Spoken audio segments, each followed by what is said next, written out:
ipinapahayag sa pangalan ni Jesus. Ito po ang aming samot dalangin, Ama. At hayaan mong tanggapin ang lahat ng glory and praises and honor, Lord. In Jesus' name, Amen. Praise God. So, purihin po ang Panginoon, ano, dito po sa Second King, sa 20 po. Ito po yung si Hezekiah, no po, yung extension na binigay ng buhay ng Panginoon sa kanya, no po. So, makikita niyo po sa verse 1, dito po si Isaiah po, ano, in-announce niya kay Hezekiah, no po. Sabi niya sa mga araw, in those days, sabi niya, Hezekiah was sick, di ba po, may, siya, and near to death. And Isaiah the prophet, the son, sabi niya dito po, ano, um, Amos went him and said to him, at sinabi po sa kanya kung ano yung pinasasabi ng Panginoon. Ano, na iayos mo na, 'di ba?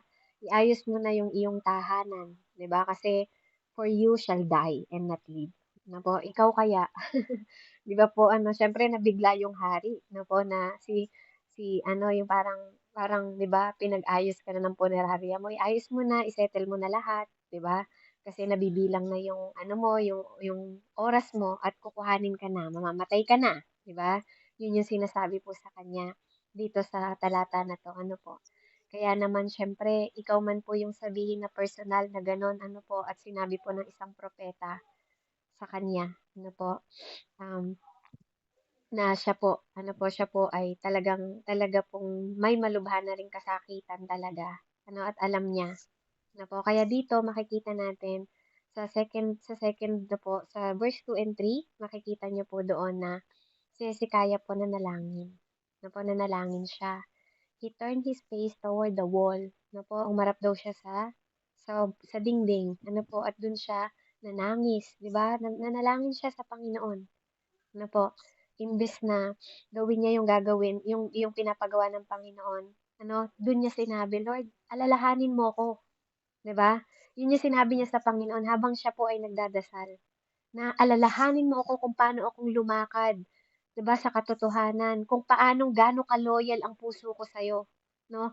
Alalahanin mo ako sa lahat ng bagay na ginawa kong mabuti sa harapan mo, 'di ba?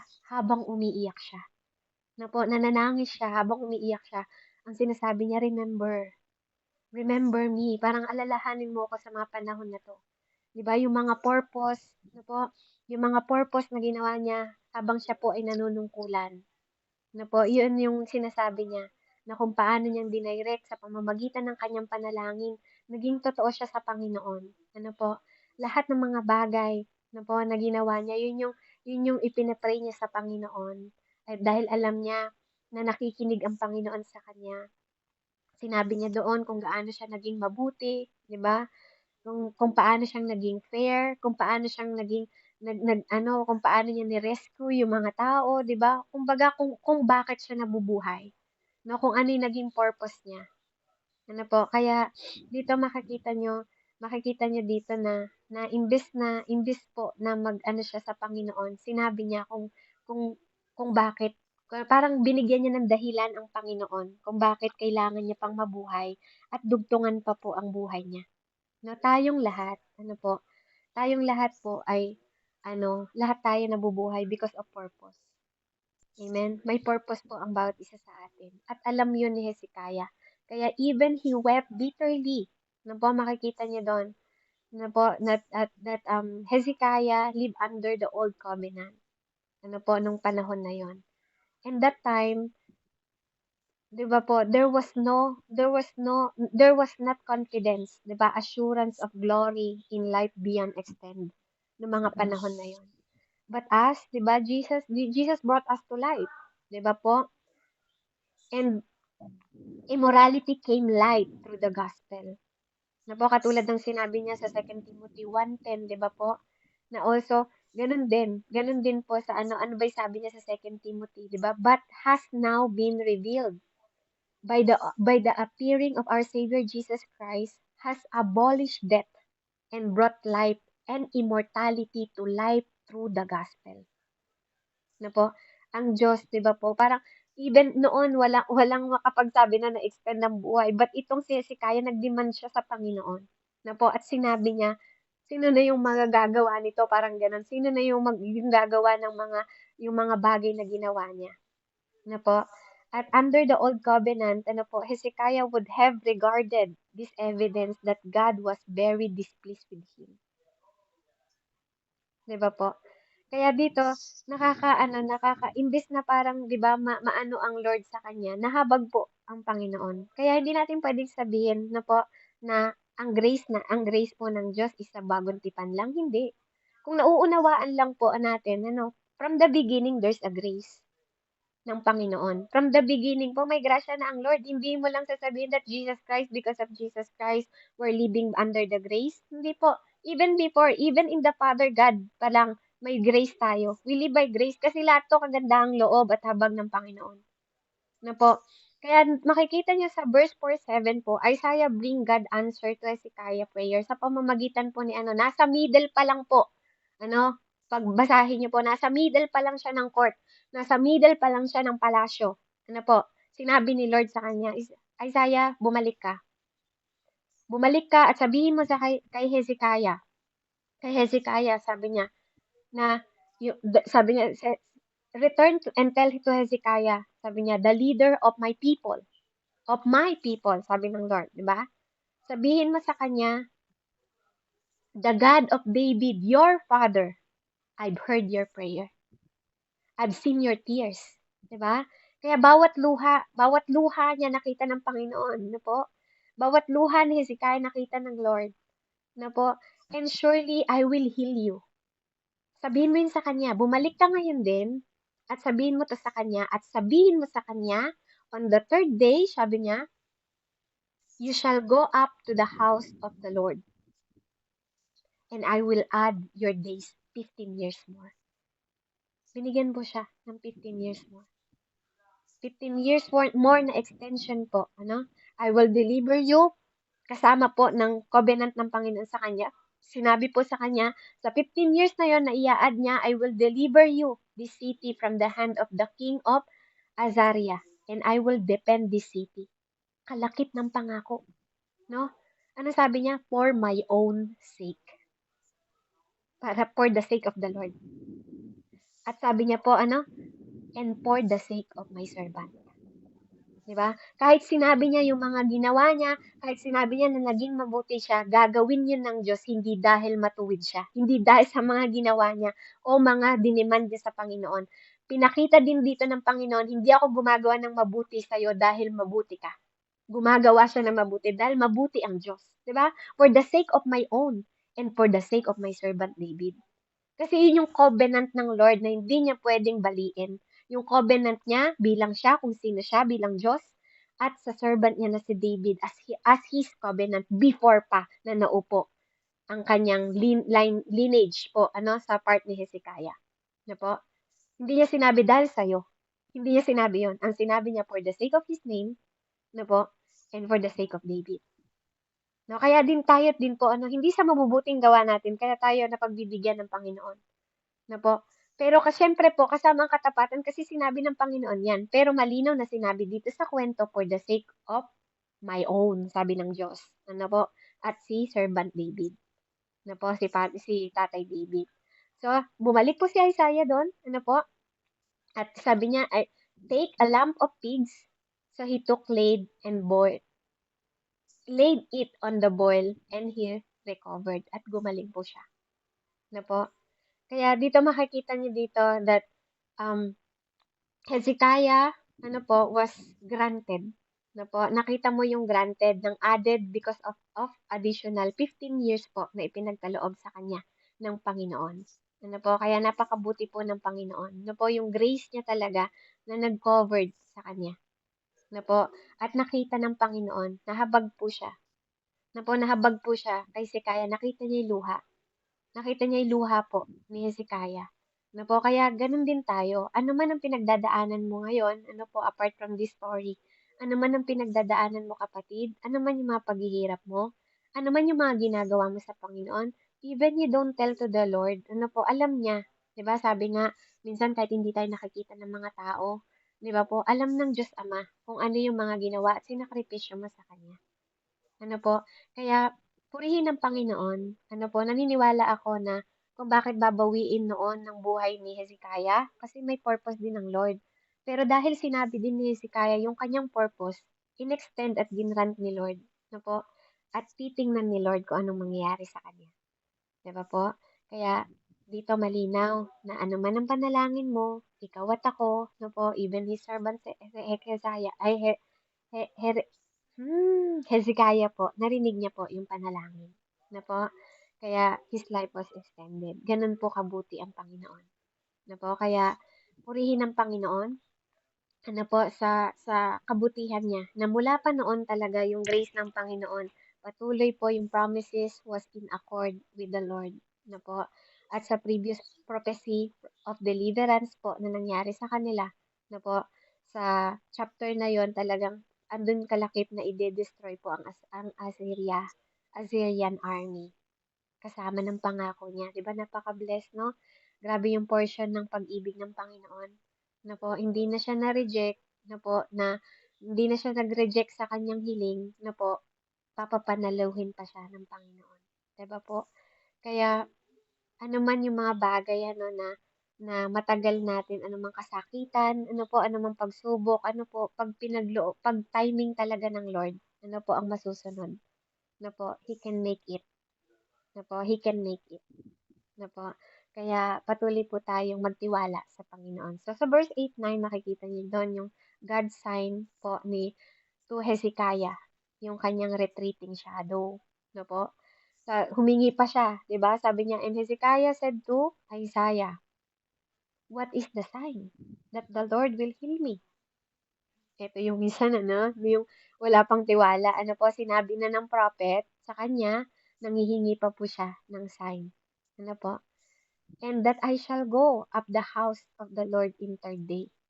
And then sinabi po doon, this is the sign. Pinaunawa din po, no? Pinakita po doon, this is the sign to you from the Lord, that the Lord will do the things He has spoken. Shall the shadow go forward 10 degree or go backward 10 degree? Hezekiah answered, it is an easy thing for the shadow to go down 10 degrees. No, but the shadow go backward, no? Madali daw sa anino po, sa anino natin na pumuntang forward pero hindi backward, no? So Isaiah prophet cried out to the Lord and he brought the shadow 10 degree backward. Kung ano yung mas mahirap gawin, yun yung hiningi ni Isaiah para lang mapatunayan kay Hezekiah na totoo po yung sinasabi ng Panginoon. And then by which it had gone down to Sandial of Ahaz. So, yun po yung hiningi nila, no? Hiningi po yun na sign, no po, that it was miracle. Whatever way, ano po, na i-take po, no po, yung talagang reverse, mahirap pong gawin yun, yung umaatras yung anino mo, ano. Pero yun yung miracle na kayang gawin ng Panginoon dahil walang imposible po sa Kanya. No po, because, believe it or not, God is a clockmaker. No po, kaya niyang pausugin, di ba? Kaya niyang ano kung gugustuhin niya po. Kaya ano po ano, dahil bakit? Makapangyarihan po ang Panginoon. Ano po, at alam ng Diyos na sinabi niya yon kaya tutuparin po niya yung sinabi niya at yung senyales na gusto pong makita ni Hezekiah. Kaya sa 12:13 po, Hezekiah burned the riches of his kingdom out of pride. No po. Kaya dito, makikita naman ninyo, no po, nung at that time, no po, after the miraculous recovery po ni Hezekiah, no po, the Lord was good enough na po to give King Hezekiah 15 years more of life ng extension. Napakabuti po ng Diyos para ibigay sa kanya. Na po. But it was up to Hezekiah. No po, kung paano niya gagamitin yung mga panahon na yon, no po, to live in wisdom and to the glory of God. Kasi that is miraculous po na binigay. Kaya tayo, our life, ano po, kung paano mo gagamitin, it's your decision. No po? Kung paano mo i-consume yung oras na in-extend sa'yo. Kasi that is only extension. No po? So, dito dapat, di ba, sabi nga dito, it was up to Hezekiah. No, kung paano niya i-spend ng may wisdom and for the glory of God, kung bakit siya binuhay ng Panginoon. But King of Babylon letter was present to Hezekiah that time. No po, for he heard that he had been sick and had recovered. Nang nabalitaan 'to ng King of Babylonia, nagpadala po siya ng letter. Ano po? At dito makikita ninyo dito yung gesture ng kindness na po ng King of Babylonian, 'no, na nag-show ng concern kay Hezekiah, 'di ba po, as a royalty, as a fellow royalty kasi Hezekiah is a king, 'di ba po? But dito makikita niyo dun, kaya na-please, 'no, na-please si Hezekiah, 'no, he was pleased, 'di ba? 'Di ba kasi ano po ang Babylonian, kinikilala silang nation, eh, 'di ba? Powerful sila. 'Di ba, kung tutuusin ang Judah was lowly nation na and with little power only. Pero yung Babylonian, this is the junior superpower nation noong mga panahon na yon, no, para makareceive siya ng notice and recognition para sa king ng Babylonian. Ito po, kaya dito po, ito talaga, na please po talaga si Hezekiah and he feel was important. Naramdaman niya na may value siya, na may importante siya. Ano po? Kaya dito makikita nyo, anong ginawa niya? He showed the house of the treasure. Pinakita niya, no po? Sabi niya, pinakita niya po sa harap ng Babylonian, in-invite niya, ano po, sa kanyang tahanan at pinakita niya lahat ng mga kanilang inimpress niya po, ano? At sinow niya lahat ng very best riches na po, ng royal household ng palasyo na yon.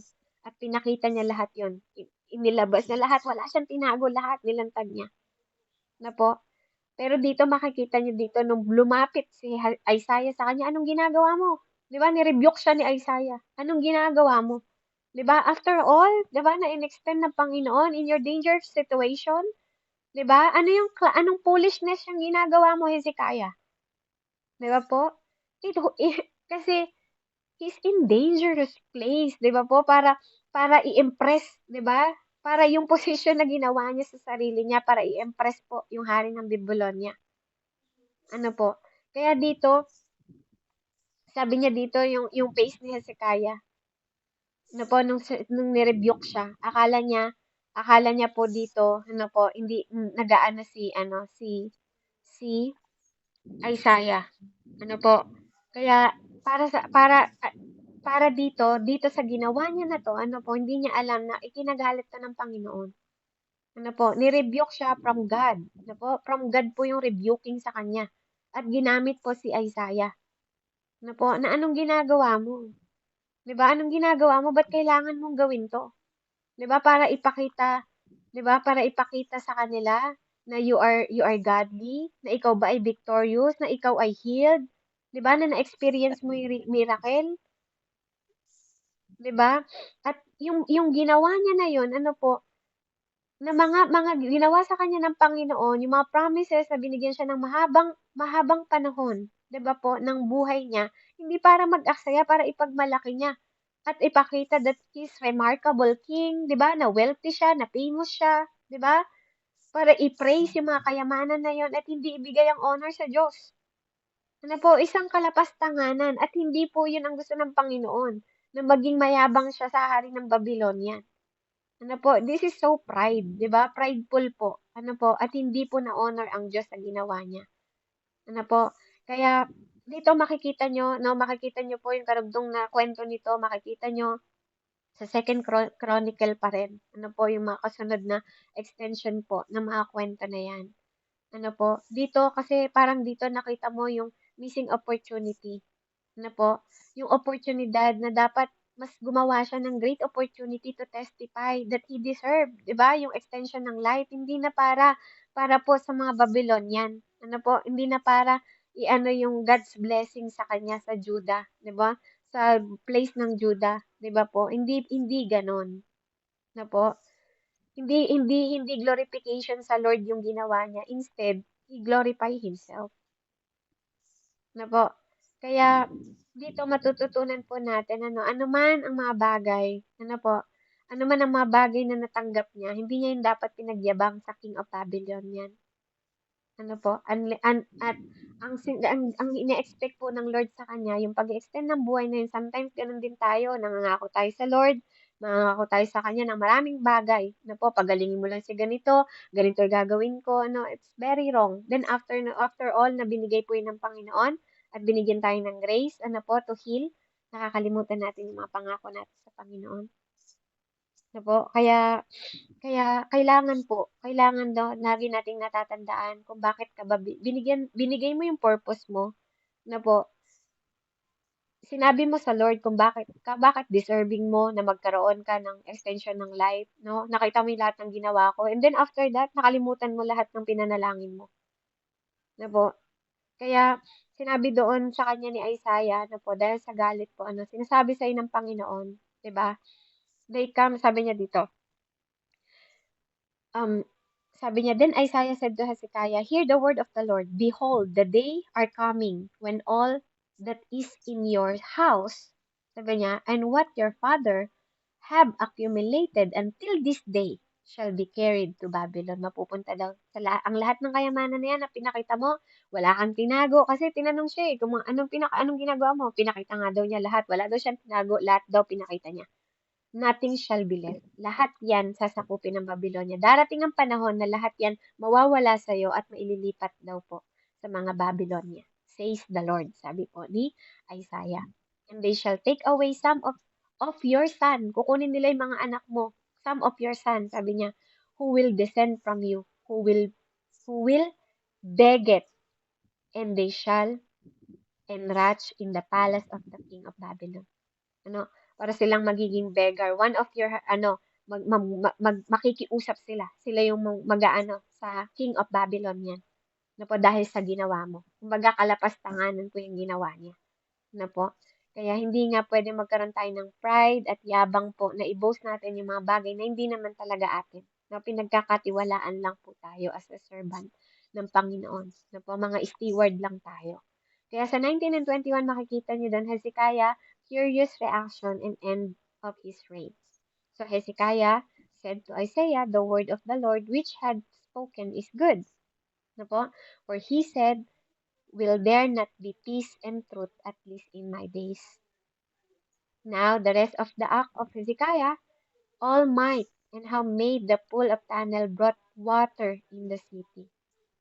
They are not written in the book of Chronicles of the king of Judah. So Hezekiah rested with his fathers, and Manasseh his son reigned in his place.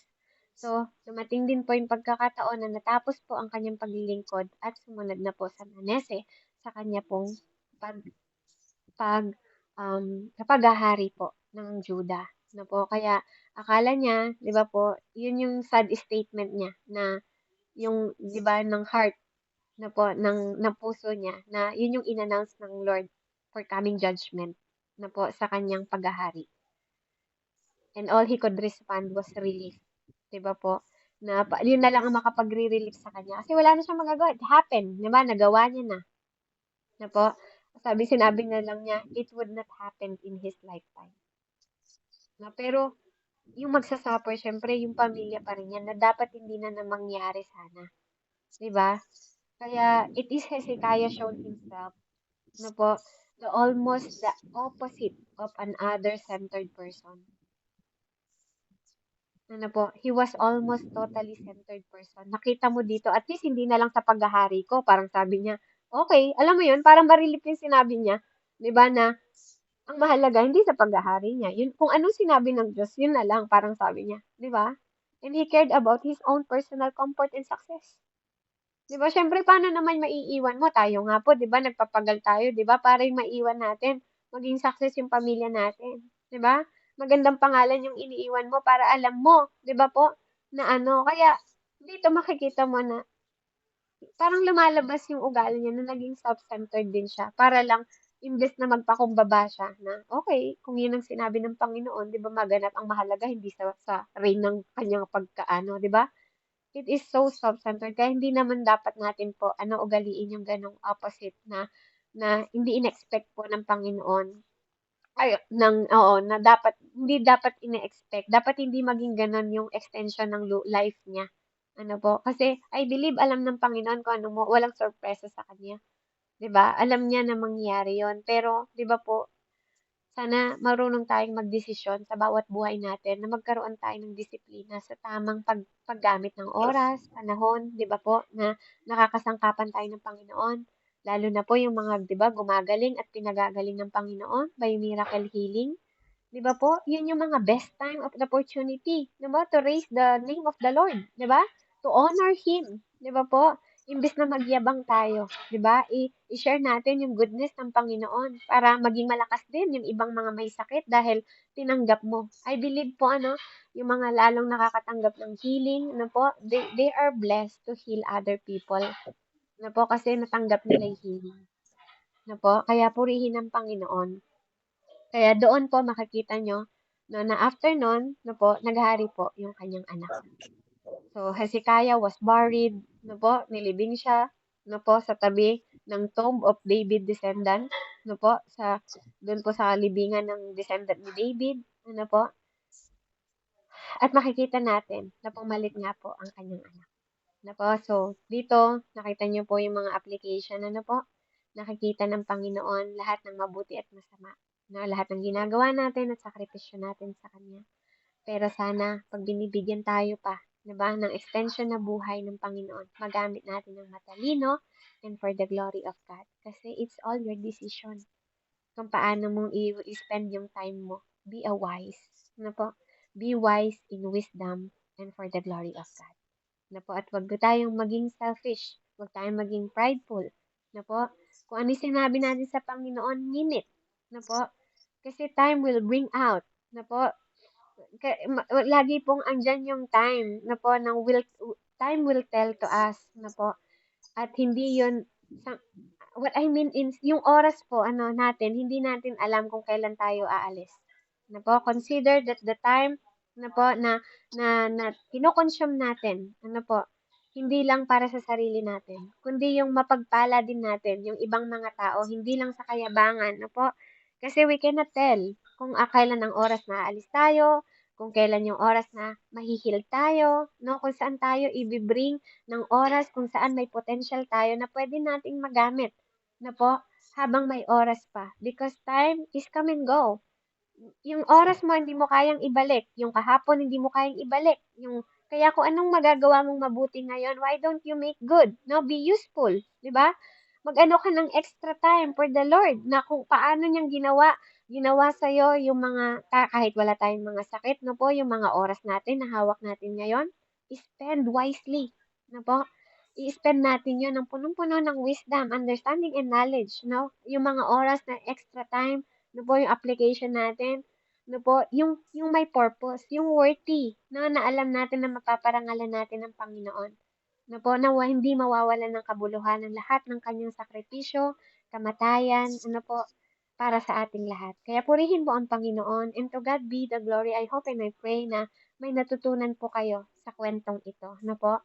Kaya purihin ng Diyos. Let's pray po. Hallelujah, Heavenly Father. We praise you, we thank you, Father God, sa mensahe pong ito. Patuloy pong parangalan ng iyong pangalan, Ama, at turuan mo kami, tulungan mo kami na magamit ang aming mga oras, Panginoon. Hallelujah, na ine-extend mo sa aming buhay, na magamit po, na kapuri-puri sa iyo, Panginoon, at useful, Ama, na makita na maibigay namin yung time namin, yung talent namin, yung ability namin para papurihan ka, para Panginoon, maparangalan ka, Ama, hindi po sa mga bagay na magkakaroon kami ng pride o kayabangan, Panginoon, dahil ang lahat ng bagay, Panginoon, apart from you are nothing, Panginoon. Kaya, Lord, matutunan namin na laging magpakumbaba habang tinataas mo kami, habang pinagagaling mo kami, makita namin yung purpose namin, Panginoon, kung paano din kami magiging pagpapala sa ibang tao. Kaya maraming salamat po, Ama, sa buhay na to na patuloy mong pinagkakaloob, Ama, na mabigyan pa kami ng oportunidad, Panginoon, na mapaglingkuran ka, Panginoon, sa Espiritu at katotohanan. Purihin at dakilain ng iyong pangalan, O Diyos, sa pangalan ni Jesus. Sa iyo po ang karangalan, kapurihan, kaluwalhatian, noon, ngayon, at magpakailanman. In the mighty name of Jesus, I pray. Amen and amen. Glory to God po, and God bless po. Amen. Praise God po sa buhay mo po, Sister Bev. Palaging ready po sa